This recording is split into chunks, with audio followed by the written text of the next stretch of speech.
Lucas, Evangelho, capítulo 24. Lucas, capítulo 24, eu já quero ir direto a essa palavra que Deus vai falar conosco. Amém? Está preparado aí? Coloque as mãos sobre o seu coração. Senhor Jesus, obrigado, Pai, porque aqui é o lugar da Tua palavra ser plantada, da Tua palavra ser não só semeada, plantada, mas dela ser desenvolvida. Pai, que a Tua palavra se desenvolva ao meu coração, aos nossos corações aqui, e que nós possamos dar frutos a 30, 60 e a 100 por um nela. Nós confiamos na verdade da Tua palavra, em nome de Jesus, amém. Lucas capítulo 24, versículo 12. Deixa eu contextualizar para você o que está acontecendo aqui. Lucas capítulo 24 é o último capítulo do Evangelho de Lucas. E Jesus tinha acabado de ressuscitar. Jesus morre na sexta, ele morre numa morte de cruz, você já sabe. No domingo, Jesus está ressuscitando. Ele ressuscita, e você sabe que não foi fácil para os discípulos não só acreditarem, mas se envolverem com o que estava acontecendo. Os discípulos estavam assim um pouco errados na sua maneira de pensar, ou na sua falta de fé, sobre o que Deus prometeu que faria, sobre o que Jesus prometeu que aconteceria. Amém? Está comigo aí? Agora nós estamos no domingo, diga comigo, domingo. 3 dias depois. 3 dias depois da sua morte, nós estamos no domingo. Essas mulheres vão ao túmulo, elas chegam lá de manhã e não tem nada. E você sabe do que aconteceu ali no jardim? De repente elas dão a notícia a Pedro, aos 11 discípulos, os 11 apóstolos. E agora, aos 11 porque Judas já tinha vazado para o seu triste suicídio. Mas agora no versículo 12, capítulo 24, diz assim: Pedro, todavia, levantou-se e correu ao sepulcro. Baixando-se, viu as faixas de linho e mais nada. Afastou-se e voltou admirado com o que acontecera. Agora, naquele mesmo dia, 2 deles estavam indo para um povoado chamado Emaús.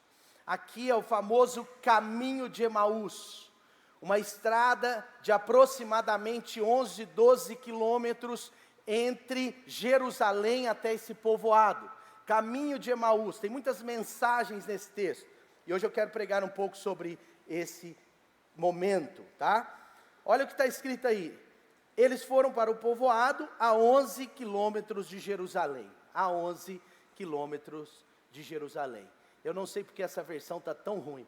A 60 estádios de Jerusalém. A minha NVI diz 11 quilômetros de Jerusalém, para ficar fácil para a gente, tá? A palavra de Deus tem que estar numa versão assim, não ruim, mas atualizada. NVI está dizendo assim, a minha versão: no caminho, versículo 14, conversavam a respeito de tudo o que havia acontecido. Enquanto conversavam e discutiam, o próprio Jesus se aproximou e começou a caminhar com eles. Mas os olhos deles foram impedidos de reconhecê-los. Preste atenção no que está acontecendo aqui. Depois nós vamos ver o que está acontecendo, essa diferença de versão entre o programa, mas deve ser que eles estão mais atualizados do que o meu. Mas olha só, preste atenção. Aqui está acontecendo o seguinte: eles estão caminhando, e agora no caminho de Emaús, 11 quilômetros andando, e não era uma pista igual a Pampulha, igual você pode caminhar num plano em volta de um lugar, ou numa avenida plana, como a Bernardo Vasconcelos e outras aqui na região. Não é assim não. Aqui nós estamos falando de 11 quilômetros, de uma estrada difícil, de um caminho difícil. Não se fazia 11 quilômetros em 2 horas, não se fazia 11 quilômetros em 4 horas, se fazia 11 quilômetros ao menos em 6 horas. Eles estão caminhando uma estrada difícil, e Jesus está com eles. Jesus aparece lá, Jesus está chegando e conversando com eles, mas eles não reconheceram. 11 quilômetros sem reconhecer Jesus. E aí a história continua, para resumir para você o versículo 17 até o versículo 27. A Bíblia diz que eles estavam com os rostos entristecidos. Esses dois discípulos estavam abatidos, eles estavam um pouco opressos, eles estavam focados na tristeza da sexta, quando Jesus já estava na alegria do domingo. Eles estavam numa situação assim, de desesperança, eles estavam numa situação de perda, pensando só na perda, só no triste que tinha acontecido. E no versículo 17, 18, 19 até 27, mostra como Jesus está no meio deles. E sabe o que acontece? No momento da viagem, Jesus começa a os exortar, Jesus está do lado deles. Eu não sei se Jesus, tinha trocado de roupa, colocado uma roupa mais casual, que ele não estava, talvez que eles não estavam acostumados. Eu não sei se Jesus tinha lavado o rosto de uma forma tão linda. Eu não sei se Jesus, já tinha recebido a visita de um anjo celestial, top, que tinha feito dele já uma parte daquele corpo glorioso. Eu não sei o que tinha acontecido, mas você imagina, eles viveram com Jesus pelo menos 3 anos e meio, e agora eles não reconhecem Jesus do lado deles. Eles estão numa estrada, eles estão no caminho, diga comigo, no caminho. Eles estão no caminho com Jesus, mas não o reconhecem. E Jesus agora dá um passo mais profundo. Jesus começa a ensiná-los. Jesus começa a falar das profundezas da palavra. Jesus começa a falar para eles que o fato dele ter ressuscitado estava escrito, que já estava profetizado. Jesus começa a provar para eles o que nem precisava mais ser provado. Mas Jesus está falando para eles: olha, vocês estão enganados, vocês estão aí com os olhos fechados, os olhos da fé de vocês estão fechados. Por quê? Porque era necessário que acontecesse isso. Ele tinha que morrer para ele ressuscitar. Está comigo aí? Sim. Agora eu vou para o versículo 28. O versículo 28 diz assim: ao se aproximar então do povoado de Emaús, para aquele o qual estavam indo, Jesus fez como quem ia adiante. Agora Jesus pega e fala assim: então tá, Deus abençoe, tchau, vou continuar minha caminhada. Agora o que eles fazem? Eles não aceitam. Eles estavam tão assim, agora satisfeitos com a presença daquele homem, que era Jesus, mas eles não tinham reconhecido. Agora eles falam assim para Jesus: não, por favor, não vai. Jesus fala: eu vou. Não vai, por favor, fique conosco, porque a noite vem, o dia já está quase findando. E então ele entrou e ficou com eles. Amém? Sabe, qualquer pessoa que conhece a Jesus não vai deixar Jesus embora. Qualquer pessoa que percebe a presença de Jesus não vai deixar Jesus embora. Qualquer pessoa que conhece a Jesus vai dizer: por favor, fique, não vá embora. Eles fizeram isso e graças a Deus. Versículo seguinte diz assim: quando estavam à mesa com eles, agora eles resolvem jantar. Tomou o pão, deu graças, partiu e deu a eles. E a palavra de Deus diz no versículo 31, então agora os olhos deles foram abertos e o reconheceram, e ele desapareceu à vista deles. Quando Jesus é reconhecido, ele some. Versículo 32, perguntaram-se um ao outro: não estavam ardendo os nossos corações dentro de nós, enquanto ele nos falava no caminho? Diga comigo, no caminho. Enquanto Jesus falava com eles no caminho, enquanto Jesus ensinava, expunha as escrituras, o coração deles queimava. O coração deles queimava, positivamente queimava. Versículo 33. Levantaram-se e voltaram imediatamente para Jerusalém. Ali encontraram os 11 e os que estavam com eles reunidos, e diziam: é verdade, o Senhor ressuscitou, ele apareceu a Simão. Então os dois contaram o que tinha acontecido. Está comigo aí a palavra? Está fluindo aí? Versículo 25. Então os dois contaram o que tinha acontecido no caminho. Diga comigo, no caminho. E como Jesus fora reconhecido por eles quando partia o pão. Aleluia. Eu não sei se você já presumiu algo sobre esse texto. Você já pensou algo assim, do tipo assim: Jesus não quis se aparecer, Jesus não quis se mostrar. Não sei se já pensou isso, eu já pensei isso, erradamente. Sabe, tem gente que pensa assim, Deus que não quis que Jesus se mostrasse. Tem gente que pensa assim, Jesus que não quis se revelar. Gente, presta atenção, mais importante do que Jesus quis ou não quis, é que Jesus está ali como Jesus. Ele está ensinando como Jesus, Ele está falando como Jesus, Ele está comunicando com Jesus. Em nenhum momento você vê, não tem base bíblica, em nenhum momento você vê Jesus fingindo que Ele não era Ele. Em nenhum momento você vê que Jesus estava tentando fugir aqui da sua pessoa. Mas se você pensar bem sobre isso, aqui há um outro problema, que talvez estava cegando o entendimento, cegando os olhos.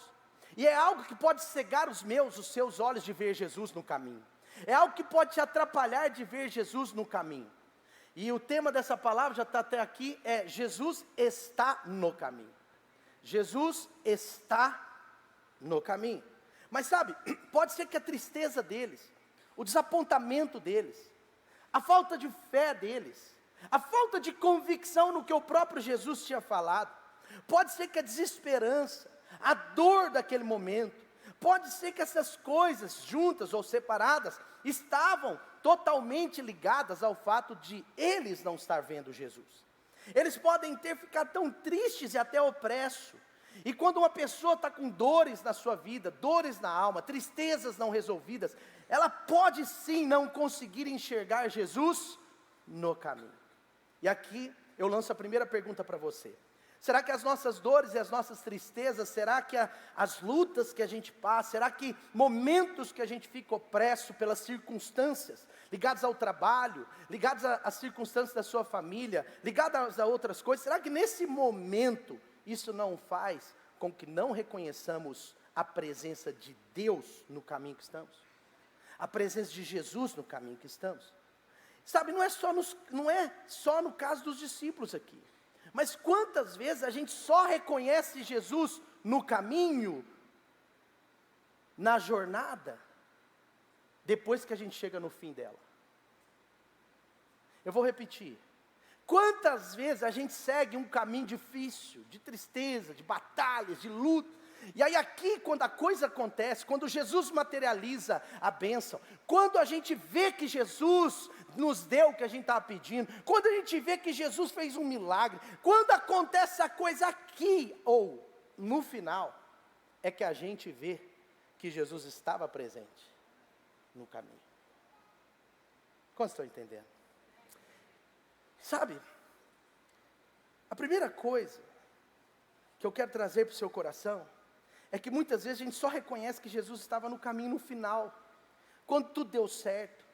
Sabe, quando o casamento acontece, quando a gente paga as dívidas, quando a gente recebe a casa, o carro, aquilo que estávamos buscando, quando a gente recebe a cura completa, quando tem aquele diagnóstico, estou curado, aí a gente para e começa a pensar, Jesus estava no caminho. Aqueles discípulos só conseguiram ver Jesus no caminho, depois do caminho. Aqueles discípulos só conseguiram ver que Jesus estava com eles o tempo inteiro, só quando a bênção se manifestou na mesa, só quando estava no ápice da bênção, só quando Jesus se revela daquela forma, na comunhão, no pão. Mas às vezes a gente só vê Jesus no momento que a gente foi promovido, no momento que a nossa cura é atestada pelos médicos. Mas será que isso é o que Jesus queria para mim e para a sua vida? Quantas vezes a gente só reconhece Jesus no final, só quando a tristeza passa, só quando a luta diminui, só quando o milagre acontece, só quando o que você está pedindo é lhes dado, sabe? Aqui eu quero trazer o primeiro ponto sobre essa mensagem. Diga comigo assim: Jesus está no caminho. Nós como os cristãos agora precisamos entender que Jesus não está só lá, Jesus já está aqui. Jesus não está só no dia que vai acontecer, Jesus já está fazendo acontecer hoje. Sabe, Jesus não estava somente no final, não estava somente naquela mesa de jantar, Jesus estava com eles por 11 quilômetros, mas eles só reconheceram por 11 metros. Jesus estava com eles por 8, 9 horas, mas eles só reconheceram por 8 minutos. Sabe, Jesus estava no caminho, Jesus está no seu caminho, Jesus está ensinando, Jesus está ministrando. Enquanto você não chega lá, Jesus está presente. Nós precisamos ter essa consciência que Jesus está presente aqui hoje, independentemente do que você está passando, da luta, da busca, daquilo que está para acontecer, daquilo que no céu já está prometido. Você precisa entender, Jesus está com você hoje, Ele está do seu lado. Ele está no seu dia a dia, Ele está no seu cotidiano, e Ele quer ser visto, Ele não quer só ensinar. Você vê que Jesus falava-lhes, e eles não entendiam que era Jesus, até aceitavam o que estava sendo dito, mas não entendiam que era Jesus dizendo. E muitas coisas da nossa vida é assim, Jesus está dizendo, Jesus usa uma pessoa, Jesus usa uma circunstância, Jesus usa uma luta, uma guerra, até uma doença, uma perda. Jesus usa as suas formas diversas, mas a verdade é que você pode ver Jesus falando com você. Ele está no caminho, basta a gente ver. Quantas pessoas passam a sua vida inteira sem ver Jesus no caminho e só enxergam Jesus na hora que aquilo que a vida inteira estava buscando acontece. E aí quando olha para trás, o grande ponto é que elas perderam muito, porque elas olham para trás e falam assim: por que eu não usufruí da bênção? Por que eu não usufruí da presença? Por que eu não consegui enxergar Jesus naqueles dias? E só estou enxergando Jesus agora. Jesus não está com você, meu querido, só no dia da sua vitória, só no dia que a sua vitória aparece. Jesus está hoje construindo a sua vitória que vai chegar. Jesus não está com você só no dia que aconteceu aquele grande milagre. Jesus está fazendo o milagre hoje. Ele está com você no caminho, independentemente da luta que você está passando. E eu não sei, mas eu sei que você pode passar com Jesus no caminho. Eles estavam ouvindo a voz de Jesus, mas não reconheciam a sua voz. Eles estavam na presença de Jesus, mas não reconheciam a sua presença. Eles estavam recebendo o poder da palavra, mas não reconheciam o poder da palavra. Agora, sabe o que é muito triste? E isso me mata por dentro, e talvez é o coração dessa palavra, não só para a sua vida, mas para a minha vida. É pensar que a experiência desses discípulos com Jesus foi tão limitada. É pensar que eles perderam um tempão de comunhão com Jesus. Eles estavam jantando com Jesus, talvez 8, 10 horas depois de 11 quilômetros. Mas eles poderiam ter tomado café da manhã com Jesus, almoçado com Jesus. Eles estavam reconhecendo a presença de Jesus no final da noite, mas eles poderiam ter usufruído da presença de dia, de tarde. Eles poderiam ter recebido mais de Deus naqueles 11 quilômetros. Eles poderiam ter feito tantas coisas com Jesus, mas sabe o que aconteceu? Eles viveram 11 quilômetros murmurando, reclamando, falando que não era para estar acontecendo aquilo, falando que não faz sentido, que eles deram a vida 3 anos por Jesus, mas agora Jesus se foi. Quantos de nós estamos murmurando e reclamando no caminho que Jesus está? Quantos de nós estamos murmurando e reclamando no caminho que Jesus está fazendo do jeito dele? Ele está presente. 11 quilômetros de ansiedade poderiam ser trocados por 11 quilômetros de paz. 11 quilômetros de tristeza poderiam ser trocados por 11 quilômetros de alegria. Eles poderiam ter trocado 11 quilômetros de raiva pela ausência de Deus na cabeça deles, por 11 quilômetros desfrutando da pura, verdadeira e real presença de Deus. Qual é o grande problema aqui? Reconhecer a bênção de Deus apenas quando ela se materializa, faz com que você perca as bênçãos, as grandes bênçãos que se tem pelo caminho. Diga comigo assim: primeiro, Jesus está no caminho. Segundo, tem grandes bênçãos no caminho. Tem grandes bênçãos no caminho. Basta você ver. Basta você desfrutar o caminho. Basta você curtir o caminho. Basta você lembrar que Jesus está no caminho, então tem algo acontecendo que é para te abençoar. Eles não estavam enxergando, mas tem grandes bênçãos no caminho. E muitas vezes a maioria das bênçãos, ou as maiores bênçãos, não são aquelas que são reconhecidas no final. Ainda que lá no final tenha uma grande bênção sim. Às vezes as bênçãos do caminho somadas são muito maiores do que aquela grande bênção do final. Às vezes tem bênçãos no caminho que você nunca receberia só no final, se não passasse por esse caminho. Existem grandes bênçãos no caminho. Sabe, Jesus estava no caminho, cheio de bênçãos para eles. E aquilo que eles viveram num jantar poderia ser vivido o dia inteiro. Sabe, se a transformação mais importante, aquela que muda a sua vida, que te transforma, estiver no caminho, você precisa usufruir do caminho. E se as bênçãos de Deus maiores para a sua vida não são aquelas que estão no final, são aquelas do caminho. Às vezes no final é o que materializou, é o que todo mundo vê, é o que é visível, mas é no caminho onde as bênçãos mais importantes são realizadas dentro de você. Quantas vezes a gente fica tão focado, meus irmãos, no destino final, e a gente esquece de curtir o caminho. Quantas vezes a gente está tão ansioso, tão desejoso, isso não é errado, a gente ter desejo daquele grande dia, mas a gente quer tanto o grande dia, da grande bênção, que a gente não está usufruindo as grandes bênçãos do caminho. Quer te dar um exemplo simples, bem simples? Vou te dar um exemplo aqui. Quantos aqui são solteiros? Agora gostou, né? Isso, mas é tímido mesmo, né? Na minha época, quando falava, quem aqui é solteiro? Isso antes da Dani. Aí eu já quase levantava da cadeira. Quantos aqui são solteiros? Mesmo que você tenha uma namorada, noivo, quem é solteiro? Não é casado ou solteiro? Levanta a mão aí. Isso aí, muito bem. Não é para você não, é para todo mundo. Mas eu vou usar você como exemplo, pode? O seu momento de chegada é o casamento, certo ou errado? A grande maioria dos solteiros querem se casar. Não são todos.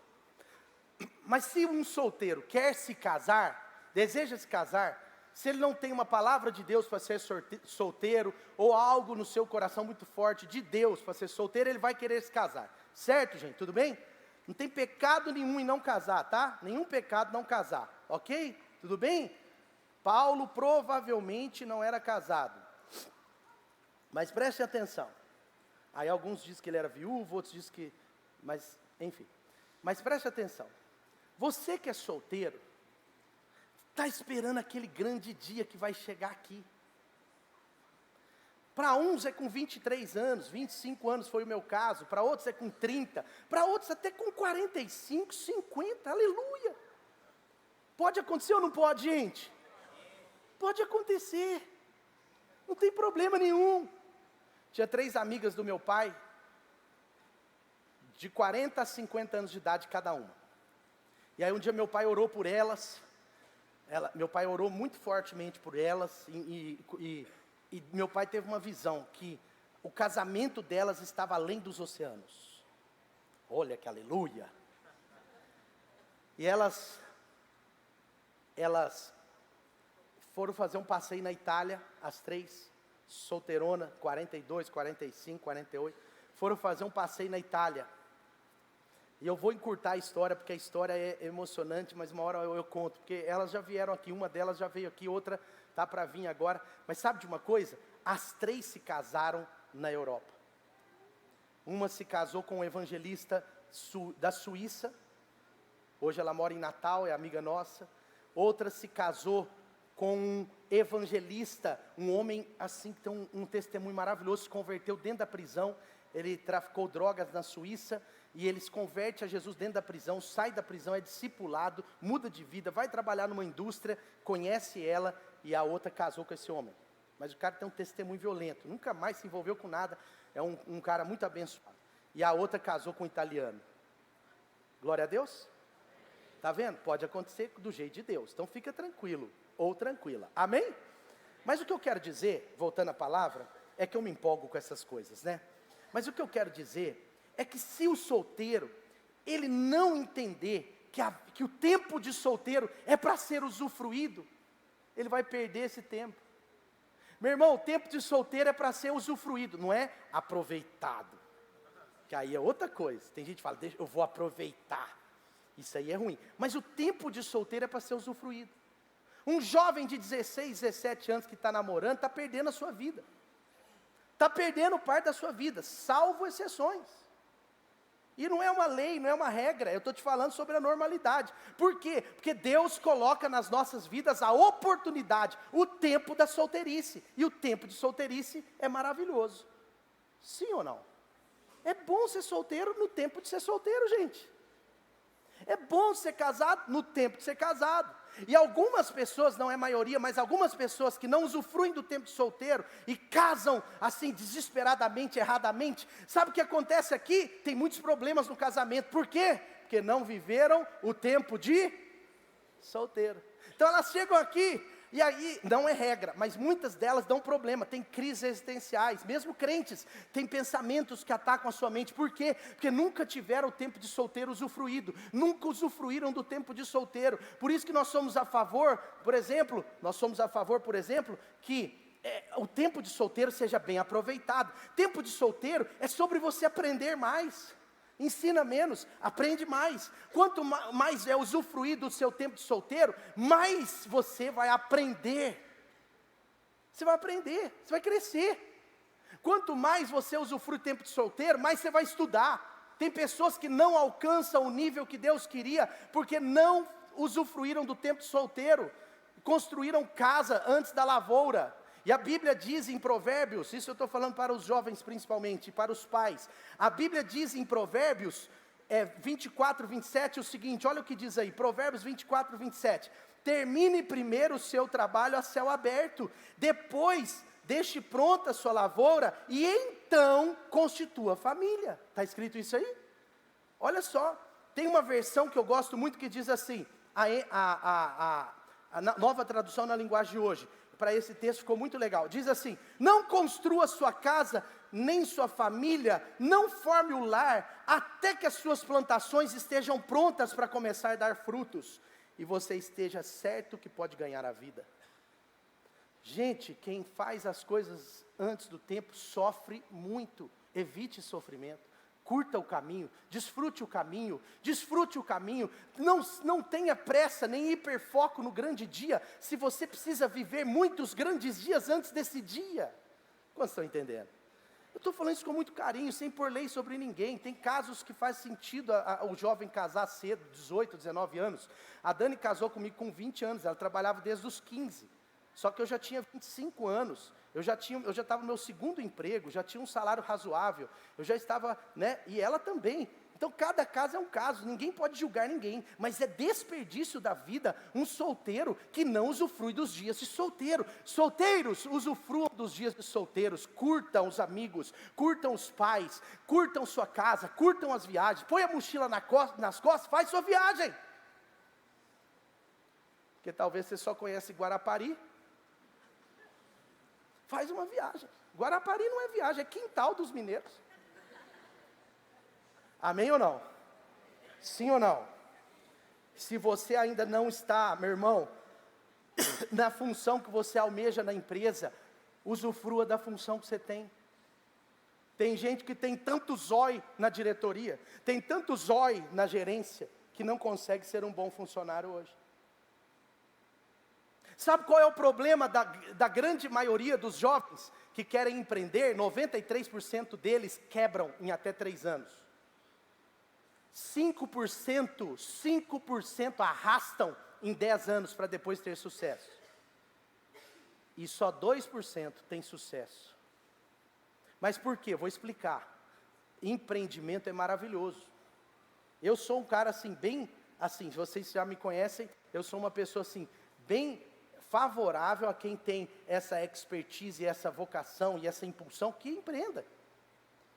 E às vezes Deus é o maior instrutor para você se tornar um empresário. Glória a Deus por isso. Agora, sabe qual é o problema? É que a pessoa, ela quer chegar aqui, sem passar por aqui, sem usufruir. não tem experiência de liderança, ele não tem experiência do básico de uma empresa, ele não tem 5, 7, 9 anos de mercado, pelo menos para ele saber bem o básico, liderar uma pessoa, liderar um estagiário, liderar uma pequena equipe, mas aí ele acha o quê? Que ele está preparado para empreender, porque a moda é empreender, e aí ele dá com a cara na água, para não falar outra coisa. Quantos estão entendendo? Empreendimento pode ser para você sim, meu irmão. Olhe para isso, deseje isso, ore por isso, mas passe o processo.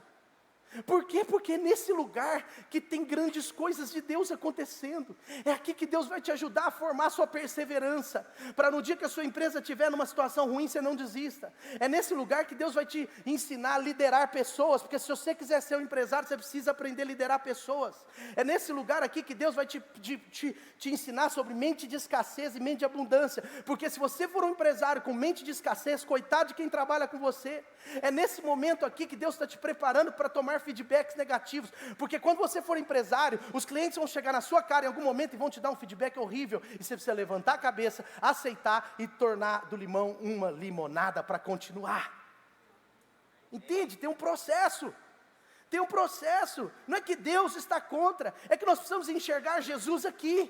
Tem muita gente que só enxerga Jesus aqui, que só quer chegar aqui, mas Jesus, Ele tem grandes coisas para fazer aqui, grandes bênçãos no caminho.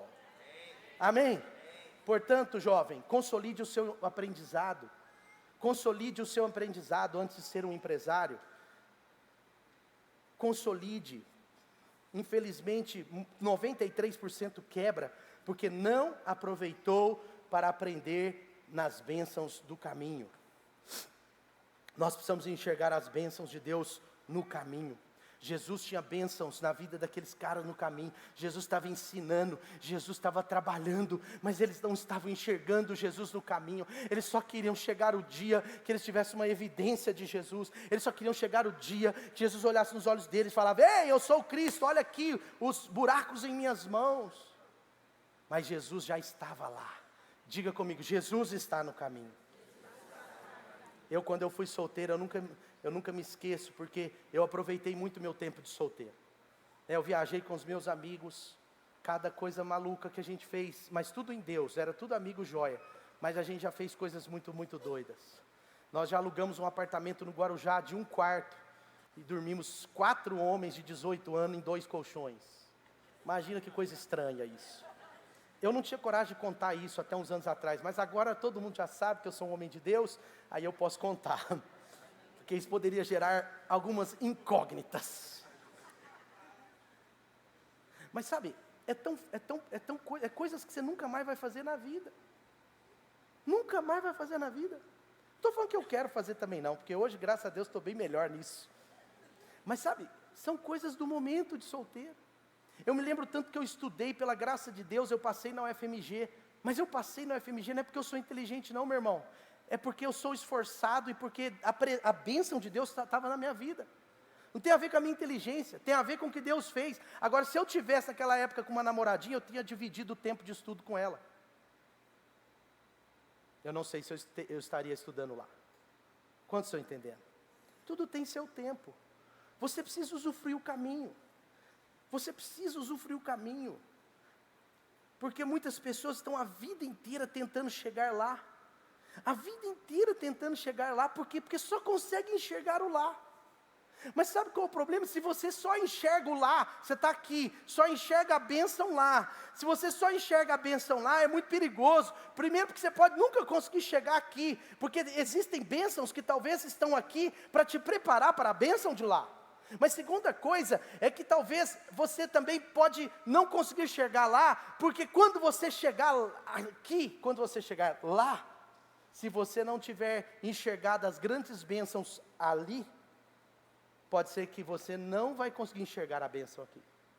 Outra coisa, pode ser também que você focou tanto em lá, e não usufruiu das bênçãos daqui, que quando você chegar aqui, essa bênção já não está aqui mais. É muito duro isso. Diga comigo assim: tem grandes bênçãos no caminho. Nós vamos aprender a ser felizes aqui. Você nunca vai ser feliz só quando chegar lá, meu irmão. Deus não quer sua felicidade quando chegar lá. Deus quer sua felicidade hoje, no caminho. Dá para ser feliz no caminho. Eu fiquei 10 anos, eu e a Dani ficamos 10 anos, contra toda a esperança, crendo. Contra toda a esperança, muitos médicos, não foram um, não foi um, foram muitos médicos diziam, não tem jeito, para vocês não tem jeito. E aí tentamos tratamentos de todas as formas, aí os tratamentos davam errado, aí eles falavam, mas ainda infelizmente, pode continuar tentando, mas, e era assim o tempo inteiro. Mas você acha que eu e a Dani, pela graça de Deus, e eu não estou falando isso com orgulho não, mas você acha que eu e a Dani, a gente pegou esses 10 anos e a gente enfiou nossa cabeça num buraco e ficamos com ela no buraco? Você acha que a gente ficou chorando 23 horas por dia e usufruindo 1 hora? Você acha que a gente ficou aqui só pensando nisso, só falando disso, só alimentando nossa alma disso? Não, a gente viajou muito, a gente curtiu bastante, a gente saía para comer fora. Meu Deus, para sair para comer fora hoje é um evento, gente, é um evento. Mas sabe, naquela época era assim, ó, Dani, vamos jantar fora hoje? Vamos. A gente arrumava em 15 minutos, estava dentro do restaurante, a gente curtiu, a gente dedicou a nossa vida ao ministério, tudo que a gente podia, ainda continuamos, mas a gente dedicou tudo ao ministério, a gente dedicou as pessoas, a gente fazia discipulado de madrugada, hoje não faz mais, a gente vai fazer discipulado de madrugada, é mais difícil, a gente fazia, porque com alegria, não era uma coisa obrigatória, com alegria, por quê? Porque nós entendemos que apesar da nossa bênção estar lá, Deus tinha grandes bênçãos no caminho. Foram 10 anos que tivemos tristeza, tivemos notícia ruim, tivemos choro, tivemos orações, votos e muitas coisas, mas sobretudo, bênçãos no ano, bênçãos no outro, bênçãos no mês, bênçãos no outro. Nós usufruímos 10 anos de bênçãos grandes na nossa vida. Não é verdade, Dani? 10 anos de bênçãos grandes. É ou não é, Dani? Você está usufruindo da bênção? Sabe por que eu estou dizendo isso, gente? Porque nós precisamos aprender a desfrutar o caminho e ser feliz no caminho. Amém? Agora é o seguinte, só uma dica, tá? Só uma dica. Cuidado também para você não ficar contente aqui e confortável aqui. Isso é outra coisa. Algumas pessoas querem tanto o contentamento, querem tanto viver contentes aqui, que esquecem que o melhor está lá. Tomem cuidado, para que vocês não estejam tão contentes aqui e se tornem confortáveis aqui. Nós precisamos aprender a estar contentes no caminho, contentados no caminho, mesmo sabendo que tem tristezas, buracos, obstáculos, lutas, mas sabendo que aqui não é o fim. Amém? Diga comigo, Jesus está no caminho. Tem grandes bênçãos no caminho. Terceira coisa que eu quero dizer para você, deixa eu te mostrar rapidamente, eu vou resumir na vida de Jacó. Infelizmente, quem às vezes não tem todo o arcabouço bíblico mínimo para entender esse texto, depois você pode pesquisar mais. Mas Jacó era o filho de Isaac. Abraão, Isaac e Jacó. Jacó é quem teve uma promessa de Deus para ser o pai de muitas nações. O pai de nações. Jacó é quem teve a verdadeira promessa, porque ela vem lá de Abraão e vai de pai para filho. Mas quem exerce a promessa é Jacó, porque Jacó foi o pai das 12 tribos. Jacó foi o pai de José. Jacó foi o pai daquelas tribos todas, aquelas tribos todas que se tornaram povo de Deus. Agora preste atenção. Preste atenção só para você entender esse ponto. E eu quero te mostrar através da vida de Jacó. Poderia usar a vida de José, a vida de Davi, mas sabe, de Jacó tem alguns pontos mais destacados. Sabe o que acontece? Terceira coisa é que Deus, Ele constrói o caminho em nós. Por que o caminho, Jesus está lá? Por que tem grandes coisas no caminho? Porque no caminho, além das bênçãos para nós, Deus está construindo essa bênção aqui em nós. Se a pessoa chegar aqui despreparada, se a pessoa recebe lá e não passa por aqui, não sei se ela usufrui aqui. O que aconteceu na vida de Jacó? Resumindo a história, Jacó, ele junta com a sua mãe num belo dia, ele era o irmão mais novo, a herança em tese não seria dele, seria de Esaú, e ele, apesar de ser gêmeos, ele nasceu depois, e ele não era ali naquele momento, né, de fato, ele não era o que usufruiria da herança do seu pai. Então ele e a sua mãe, que ele era o preferido da mãe, ele e a sua mãe, eles fazem um complô. Ela faz a comida que o pai mais gostava, que o irmão fazia. Eu estou resumindo a história. E aí, Jacó, ele, juntamente com a sua mãe, engana o seu pai. E o nome de Jacó tem dois significados. Um significado é aquele que pega o calcanhar, porque ele pegou o calcanhar do irmão quando nasceu. Mas um outro significado é usurpador ou enganador. E agora, Jacó está enganando o seu próprio pai e o seu irmão. Para quê? Para pegar aquela bênção. Para pegar para ele a bênção da primogenitura. Para herdar o que não era dele. E ele vai lá, engana o seu pai, põe um tapete no braço. O pai dele estava cego, Isaac, passou a mão e falou, Esaú? Ele fez uma vozinha de Esaú, falou, Esaú. Aí o pai dele estava meio surdo também, porque estava muito velho. Aí o pai dele falou assim, então eu te abençoo. E Isaac, ao invés de dar a bênção para Esaú, abençoou o filho Jacó. O problema é que Jacó recebe uma bênção aqui, recebe uma promessa aqui, mas esse homem estava sob engano. Ele recebeu a bênção, mas ele ainda era um enganador. Ele recebeu a bênção de lá, mas ele não podia usufruir, porque ele não estava preparado. Muitas vezes Deus nos dá a bênção aqui, mas Ele vai construir a bênção aqui. Quantos estão entendendo? E agora começa a história na vida de Jacó. E o que acontece aqui nessa história na prática é que Jacó está arrumando atalhos. Preste atenção, diga comigo, Jesus está no caminho. Agora não precisa repetir, mas guarde isso, no caminho de Jesus não tem atalhos. Jacó está tentando um atalho, está tentando passar de um jeito, ele está tentando passar de um jeito que chegue mais rápido. Olha o que diz o versículo 16, Gênesis 28, 16. Olha o que diz aí. Quando Jacó acordou do sono, disse, sem dúvida o Senhor está nesse lugar, mas eu não sabia. Sem dúvida, agora ele está fugindo. Por quê? Porque o irmão dele queria matá-lo. Esaú queria matá-lo mesmo. E agora ele está fugindo. Ele resolve ir para a casa do seu tio Labão. E olha o que Deus faz para construir a bênção na vida de Jacó. Deus coloca a vida dele no caminho de Labão. Labão era o enganador mestre da família. O enganador estava caindo nas mãos de um enganador maior. Porque na vida é assim. A gente planta. Aí agora o que está acontecendo? Ele está indo, preste atenção nisso, ele está indo para a casa de Labão. No caminho, ele tem o seu primeiro relacionamento com Deus. Até aqui, a história não mostra Jacó tendo nenhum relacionamento com Deus. Nenhum. Jacó era um filho que estava tentando ter a sua fé por transferência. Mas deixa eu te falar com muito carinho, você pode transferir princípios, transferir a palavra, ensinar os seus filhos, glória a Deus por isso, mas você não pode transferir a sua fé para eles. A sua salvação individual, eles não serão salvos com você, a não ser que eles tenham a própria experiência com Deus.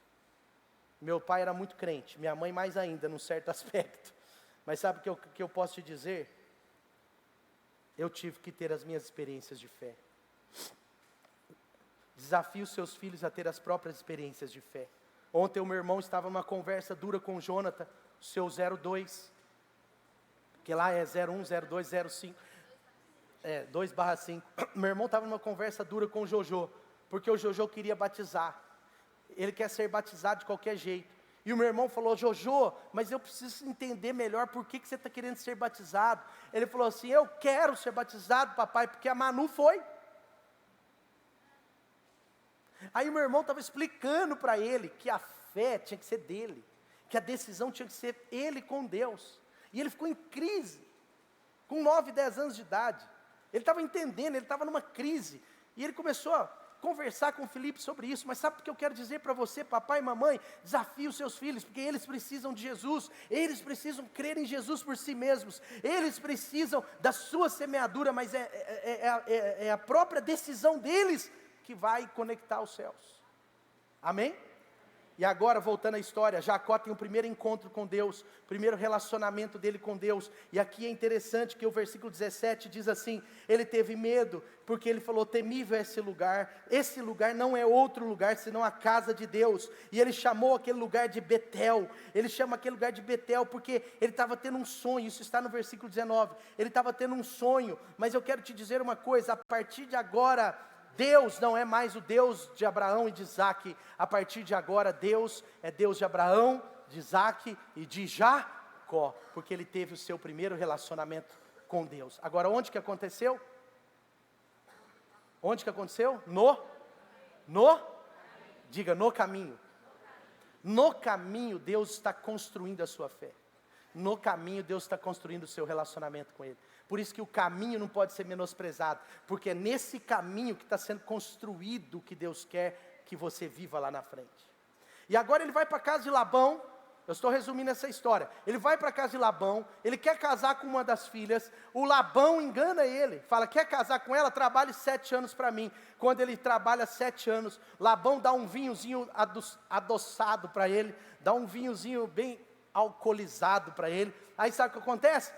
Labão pega a filha menos bonita, menos privilegiada, mas ela não era feia, viu gente? Ela era desprovida de beleza. Estou brincando, a Bíblia não diz isso, tá? Mas a Bíblia diz que a Raquel era muito bonita. Jacó queria Raquel, mas sabe o que acontece? Você já chegou numa pastelaria? Você sabe a história da pastelaria? O cara avarento, você sabe que quando o cara é avarento, ele cresce o olho em promoção. É ou não é? Vê, o avarento, ele anda no BH supermercado só procurando aquelas plaquinhas maior, que está escrito assim, pintado. Já viu?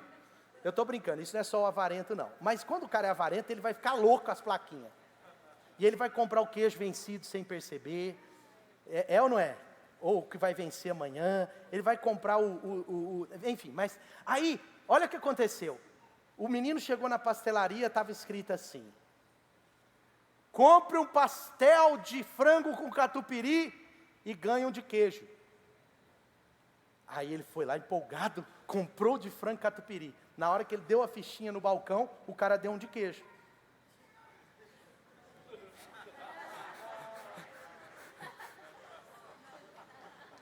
Entendeu ou não?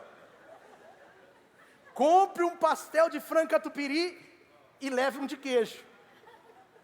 Ele pagou o de frango catupiry, chegou lá, o cara deu de queijo, gente.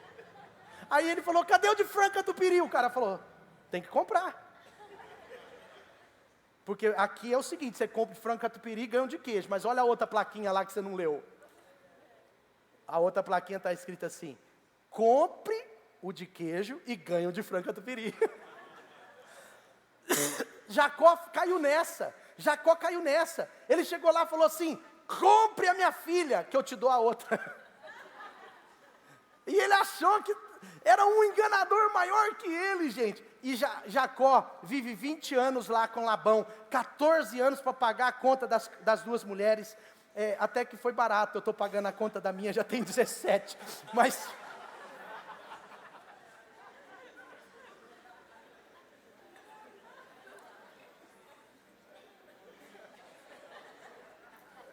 Tá barato, não tá, Léo? Aproveita, viu, Léo? Tá barato ainda. Bom, mas quem entendeu o que eu falei aí? Tem algum homem que compartilha comigo? Bom, brincadeira à parte. Mas sabe o que acontece? 20 anos, preste atenção aqui. 20 anos Jacó sendo enganado. E com 20 anos agora, Labão deixa ele embora. E ele vai embora com as duas esposas, com as duas filhas de Labão. E ele vai embora também com muitas ovelhas. Mas olha o que aconteceu. Preste atenção que isso é muito forte. Primeiro, no caminho, ele tem um relacionamento com Deus. Na volta, agora ele está voltando. Gênesis versículo 1 e 2 Gênesis 32, versículo 1 e 2, desculpa. Gênesis 32, agora ele está voltando. Gênesis 29, 30, 31, ele está lá com Labão. Agora ele volta, está voltando para a sua terra, 20 anos depois. 20 anos depois. E ele está com medo. Ele está com medo porque no caminho tem afrontas, tem lutas, tem batalhas. E ele está com medo de quem? De quem? De Esaú. Na verdade, preste atenção. Em algum momento no seu caminho, até a bênção de Deus para a sua vida, você vai ter medo do seu passado. Esaú não era só o seu irmão, era o seu passado. Esaú era o seu passado, porque agora ele aprendeu que não podia ser um enganador. Ele está voltando para casa, e a palavra de Deus diz que Deus mandou ele mudar o caminho, e passar pela terra do seu irmão. E ele tremeu as bases. Olha o que está escrito aí. Jacó seguiu o seu caminho, e os anjos de Deus vieram ao seu encontro. Quando Jacó os avistou, disse: este é o exército de Deus. Por isso deu àquele lugar o nome de 32, meu irmão, 32, versículo 2. Por isso deu àquele lugar o nome de? Diga comigo, Manaim. Sabe o que acontece? Agora Jacó está onde? Onde Jacó está? Jacó está no caminho. No caminho agora, Deus está dando Manaim para ele. Manaim é o lugar que o Senhor dos Exércitos vence conosco. Por isso que o caminho, olha só, por isso que o caminho é importante. Porque Deus está construindo a bênção em nós. A maioria das grandes bênçãos do fim precisam primeiro ser estruturadas no caminho. Deus não vai te dar uma grande bênção de primogenitura antes de te preparar para de verdade ser o primeiro na mente, o primeiro no coração, o primeiro no caráter.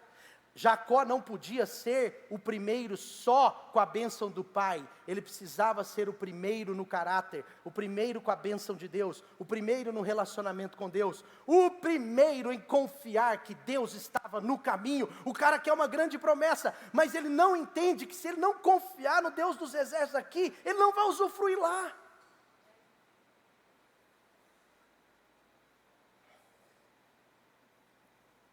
E todo o capítulo de 32, Gênesis, capítulo 32 de Gênesis, essa luta de Jacó, ele está lutando, por quê? Porque o irmão dele está chegando, o irmão dele está vindo com 400 homens, mas ele estava lembrando, Deus é o Deus dos exércitos, eu preciso enfrentar o meu passado para conseguir chegar no meu futuro, eu preciso vencer a dor do passado para experimentar a bênção do futuro.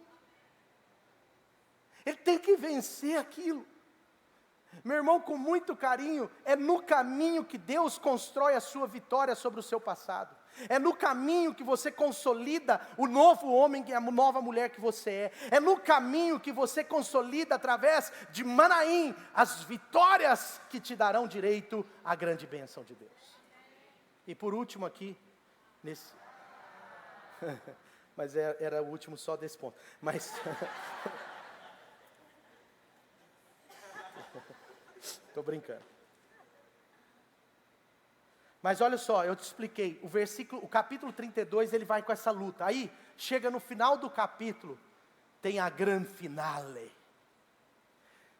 Se 20 anos atrás, Jacó estava em Betel, tendo seu primeiro relacionamento com Deus, 20 anos depois ele está em Manaim, experimentando o Deus dos exércitos, para não ser derrotado pelo seu irmão.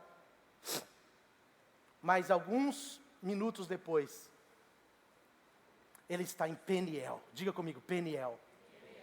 Peniel. Peniel é o lugar onde um encontro com Deus consolida quem você é em Deus, e não mais quem você é como homem, como humano. O que acontece em Peniel? Segura essa. Gênesis capítulo 32, versículo 27, vai mostrar um pouquinho sobre isso.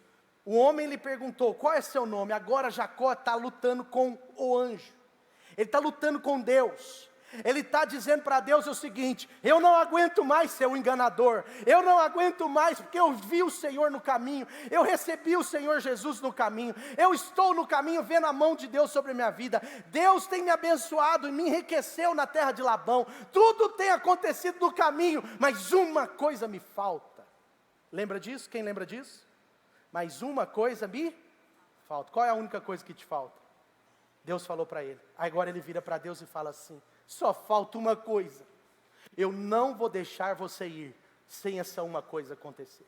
Eu não vou deixar você ir sem antes me abençoar. Sabe por quê? Porque ele tinha a bênção do Pai, mas faltava a bênção de Deus. Ele tinha a bênção do Pai, mas faltava Deus selar a sua transformação. 20 anos no caminho para experimentar a bênção completa.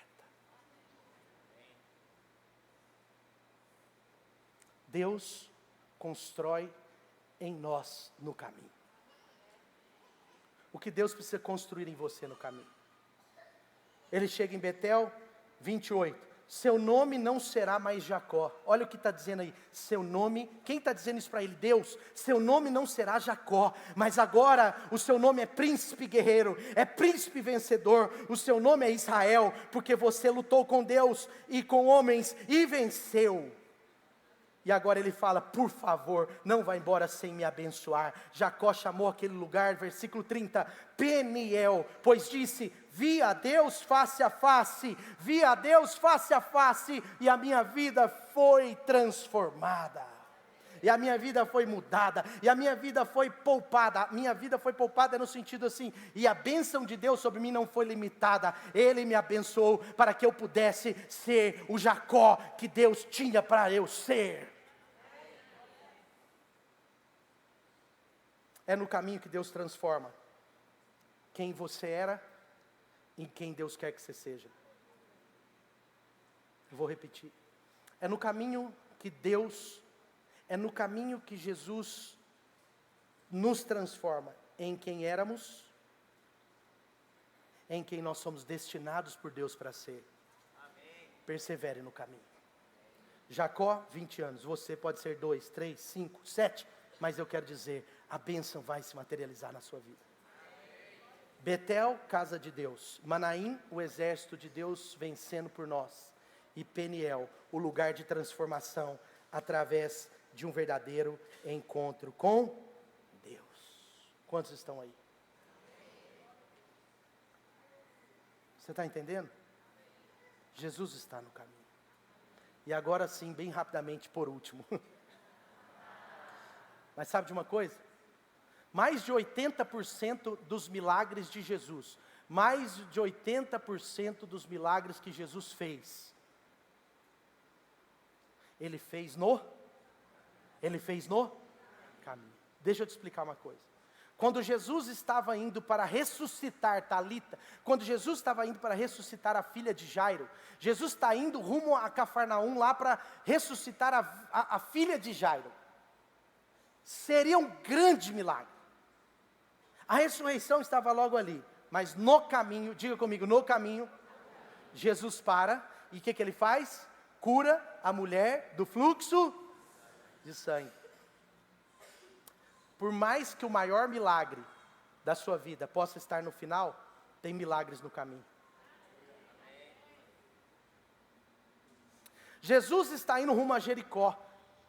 O milagre seria grande lá, e é verdade, foi. Mas no meio do caminho tinha o cego Bartimeu. E ele diz: filho de Davi, tem misericórdia de mim. Por quê? Porque Jesus faz milagres no caminho. Tem grandes milagres no caminho. Tem grandes milagres no caminho.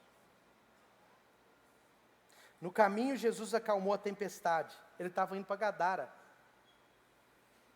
É no caminho, quando Jesus estava viajando, que ele para curar a mulher samaritana. E ele faz um milagre na vida daquela mulher.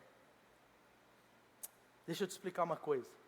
Você não está esperando o grande milagre que está lá. Você já está vivendo o milagre no caminho. Amém?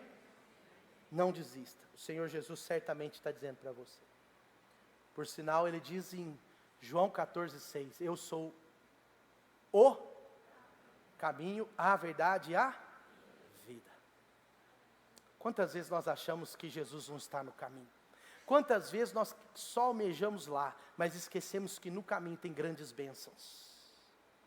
E quantas vezes nós estamos tão zoiudo lá, que a gente esquece que a grande bênção já está sendo construída em nós, hoje. Você está aqui porque Deus te trouxe aqui nessa manhã. Deus está construindo algo na sua vida hoje. Amém? Usufrua do caminho. Lá no Legendário a gente tem algo muito poderoso. E a gente fala o tempo inteiro. Não tem problema dizer isso, mas a gente fala o tempo inteiro. Desfrute o caminho. Aqueles que estão participando da experiência com Jesus naquela montanha, a gente fala o tempo inteiro, desfrute o caminho, desfrute o caminho. E é tão interessante, porque é só quando aquele que está na montanha começa a desfrutar o caminho, que ele começa a ver Jesus no caminho. Se você não foi no Legendário, quero te desafiar aí. Vai ser talvez uma das melhores experiências da sua vida, acredite.